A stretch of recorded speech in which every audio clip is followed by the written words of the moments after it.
warahmatullahi wabarakatuh. Halo semuanya. Perkenalkan, nama saya Rina Widya Andini. Saya merupakan salah satu mahasiswi dari Universitas Pancasakti. Baik, di sini saya akan membahas mengenai ekonomi syariah, mengulik beberapa soal yang diberikan oleh dosen pengampus saya, yaitu Bapak Sumardi. Untuk soal pertama langsung aja. Bagaimana sebuah ilmu ekonomi Islam itu dapat dilahirkan oleh sistem ekonomi Islam? Nah, jawabannya itu Islam mempunyai konsep sistem kehidupan yang universal ya, dan integral dan komprehensif yang telah menetapkan tatanan yang utuh untuk mengatur kehidupan manusia.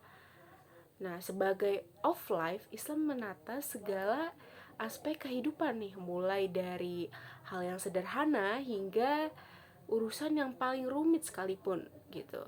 Nah, baik dalam aspek sosial, ekonomi, politik, pendidikan, bahkan hingga seni dan budaya. Nah, apabila konsep Al-Quran dan As-Sunnah dijadikan pijakan perekonomian suatu negara, tentunya perekonomian tersebut ini akan berjalan lebih baik dan terarah sesuai dengan tujuannya. Namun, kenyataannya memang belum semua negara muslim di dunia menerapkan dasar tersebut. Nah, selanjutnya di dalam artikel ini juga dijelaskan nih tentang bagaimana ekonomi Islam yang biasa juga disebut sebagai ekonomi syariah berkontribusi dalam pembangunan ekonomi nasional, khususnya Indonesia sebagai negara dengan basis muslim terbesar se-Asia.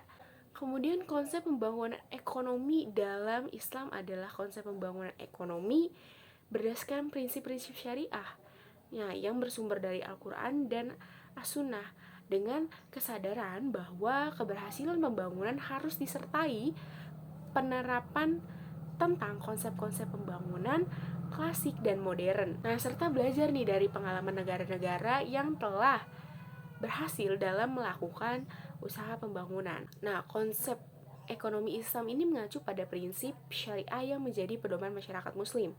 Nah, sehingga setiap aktivitas manusia ini termasuk di dalamnya adalah kebijakan ekonomi dan pembangunan, serta aktivitas ekonomi masyarakat sudah semestinya ini merujuk kepada hukum Islam. Dan teori dan model ekonomi Islam ini menurut pandangan M. Matlawali atau teori dan model ekonomi Islam diterjemahkan oleh M. Hussein Sawit 1995. Ini menyatakan bahwa ekonomi Islam dapat diartikan sebagai ilmu ekonomi yang dilandasi oleh ajaran-ajaran Islam yang bersumber dari Al-Quran, As-Sunnah, ijma atau kesepakatan ulama, dan kias atau analogi.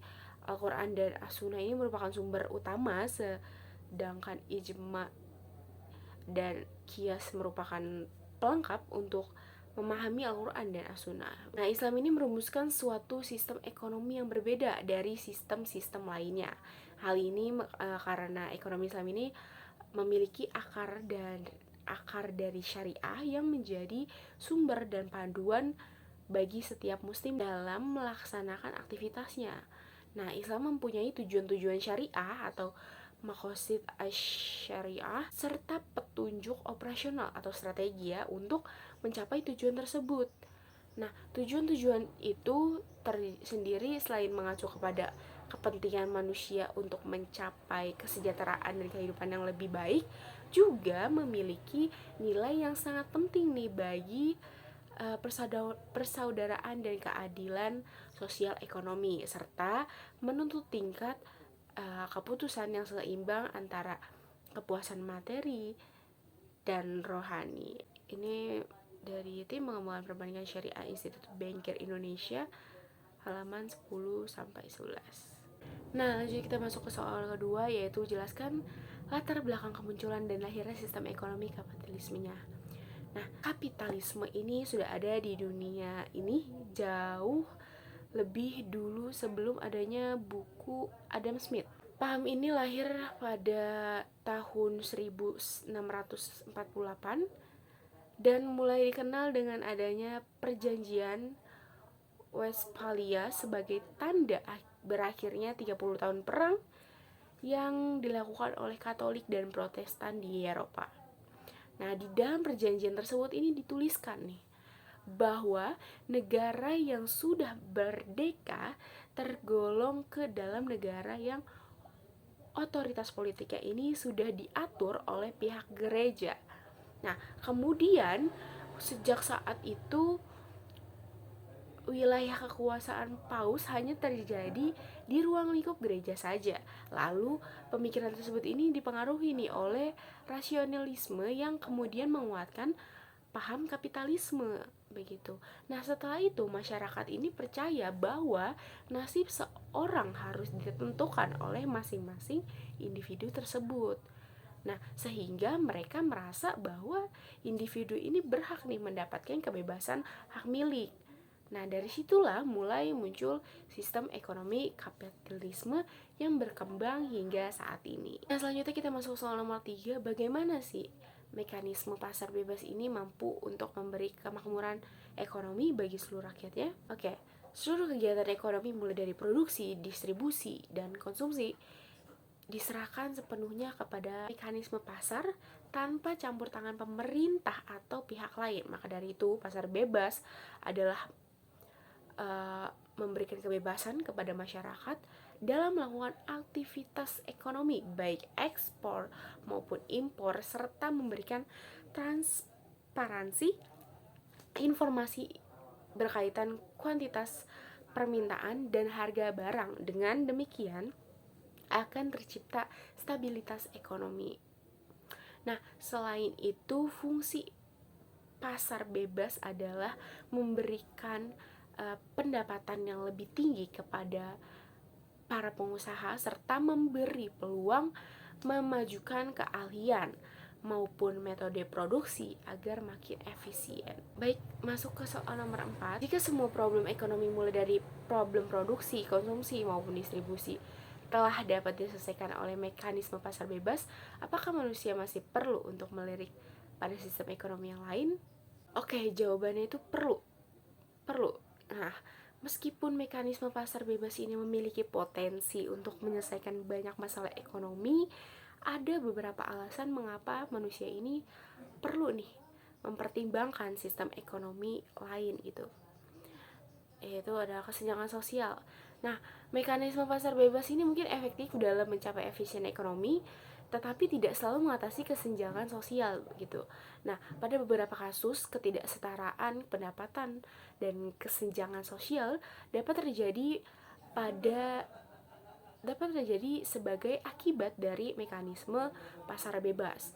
Nah, oleh karena itu penting bagi manusia untuk mempertimbangkan nih sistem ekonomi yang juga memperhatikan aspek keadilan sosial. Kemudian eksternalitas. Nah, mekanisme pasar bebas juga cenderung tidak memperhatikan biaya eksternal yang timbul dari kegiatan ekonomi. Contohnya adalah dampak lingkungan negatif yang mungkin timbul akibat produksi dan konsumsi yang tidak bertanggung jawab. Nah, dalam kasus-kasus seperti ini diperlukan intervensi manusia, baik mulai regulasi pemerintah maupun sistem ekonomi yang mempertimbangkan dampak eksternalitas. Kemudian keamanan sosial. Nah, mekanisme pasar bebas ini tidak selalu dapat memberikan jaminan keamanan sosial bagi individu yang rentan. Nah, seperti mereka yang menghadapi kemiskinan, pengangguran, serta kesehatan yang buruk. Dalam hal ini perlunya sistem ekonomi yang mempertimbangkan nih perlindungan sosial dan memberikan jaminan keamanan bagi warga negara. Nah, kemudian tujuan non-ekonomi. Nah, sistem ekonomi ini tidak hanya berkaitan dengan produksi, konsumsi, dan distribusi barang dan jasa. Terdapat tujuan-tujuan non-ekonomi yang juga harus diperhatikan nih, seperti kesejahteraan sosial, keberlanjutan lingkungan, dan kualitas hidup. Nah, manusia ini perlu nih melirik pada sistem ekonomi yang mampu mengintegrasikan aspek-aspek ini untuk mencapai keberhasilan yang lebih luas. Nah, dalam rangka mencapai keseimbangan antara efisien ekonomi dan tujuan-tujuan sosial, lingkungan, dan kesejahteraan manusia sering sekali diperlakukan campuran antara mekanisme dan pasar bebas dan intervensi manusia. Nah, baik dalam bentuk regulasi kebijakan publik atau sistem ekonomi yang lebih inklusif. Nah, oleh karena itu penting bagi manusia untuk melirik nih pada sistem ekonomi yang lain untuk memastikan keberhasilan secara menyeluruh gitu. Masuk ke dalam soal nomor 5 nih. Dalam pembahasan ekonomi kapitalisme, mekanisme pasar bebas ini dianggap sebagai cara yang efisien untuk menyelesaikan masalah produksi, konsumsi, dan distribusi. Nah, mekanisme pasar bebas ini mengacu pada interaksi antara penawaran dan permintaan di pasar yang tidak terhalang oleh campur tangan pemerintah atau hambatan lainnya gitu. Terus ada masalah produksi. Nah, dalam mekanisme pasar bebas ini, keputusan produksi ini didasarkan pada sinyal harga yang terbentuk dari interaksi antara penawaran dan permintaan. Nah, jika suatu produk ini memiliki permintaan tinggi, produsen akan menerima sinyal ini dalam bentuk harga yang lebih tinggi.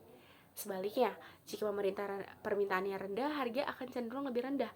Nah, produsen yang menginginkan keuntungan akan merespon dengan meningkat produksi produk yang diminati pasar dan mengurangi produksi produk yang permintaannya rendah. Kemudian masalah konsumsi. Nah, mekanisme pasar bebas ini memberikan kebebasan kepada konsumen untuk memilih barang dan jasa yang mereka inginkan. Nah, konsumen dapat mengevaluasi nih berbagai pilihan yang tersedia berdasarkan kualitas, harga, dan preferensi pribadi mereka. Dalam mekanisme pasar bebas, persaingan antara produsen untuk menarik konsumen mendorong peningkatan kualitas produk dan inovasi untuk memenuhi kebutuhan konsumen dengan harga yang kompetitif. Nah, masalah distribusi, mekanisme pasar bebas ini berdasarkan prinsip ya bahwa penghasilan dan kekayaan akan distribusi sesuai dengan kontribusi yang diberikan dalam proses produksi. Nah, dalam kapitalisme memiliki faktor produksi sebagai tanah modal dan tenaga kerja akan menerima imbalan yang sebanding dengan kontribusinya. Selanjutnya kita masuk soal nomor 6. Sistem ekonomi Islam diturunkan tidak secara khusus untuk menyelesaikan problem kelangkaan. Problem produksi solusinya cukup diserahkan pada akal manusia. Menurut pandangan sistem ekonomi Islam, tanpa bantuan dari Islam pun akal manusia dengan sendirinya akan mampu menyelesaikan problem barang dan jasa. Mengapa dapat memiliki kesimpulan tersebut? Oke. Itu kalau menurut saya karena masyarakat tidak dapat memperoleh dan menikmati semua barang yang mereka butuhkan atau inginkan. Dan mereka perlu juga membuat dan menentukan pilihan untuk memenuhi kebutuhannya. Nah, pandangan terhadap masalah kelangkaan ini selanjutnya dikuatkan dengan kenyataan bahwa kebutuhan manusia dan masyarakat terhadap barang dan jasa ternyata bersifat tidak terbatas. Artinya, ilmuwan ekonomi ini memandang bahwa kebutuhan manusia jika harus diungkapkan secara jujur, ternyata tidak akan pernah ada habisnya gitu. Oke, lanjut kita masuk ke soal nomor 7. Masalah yang mendasar dari ekonomi justru muncul ketika manusia sudah mampu memproduksi barang dan jasa tersebut. Yaitu ketika barang dan jasa sudah berada di tengah-tengah masyarakat, problem ekonomi mendasar adalah problem yang menyangkut distribusi barang dan jasa di tengah-tengah manusia. Mengapa problem produk distribusi ini dianggap sebagai problem yang mendasar menurut sistem ekonomi Islam? Jawabannya, ekonomi timbul karena adanya ketidakseimbangan antara kebutuhan dan sumber daya. Keseimbangan ekonomi terganggu karena adanya bagian pendapatan yang tidak dibelanjakan. Baik, mungkin itu saja yang dapat saya jelaskan untuk saat ini. Kurang lebihnya mohon maaf. Jika ada salah-salah kata, mohon dimaafkan. Jika ada jawaban yang kurang tepat, mungkin kalian bisa menulis jawaban menurut kalian di kolom komentar. Jangan lupa like, comment, subscribe, dan share ke teman-teman kalian. Bye-bye.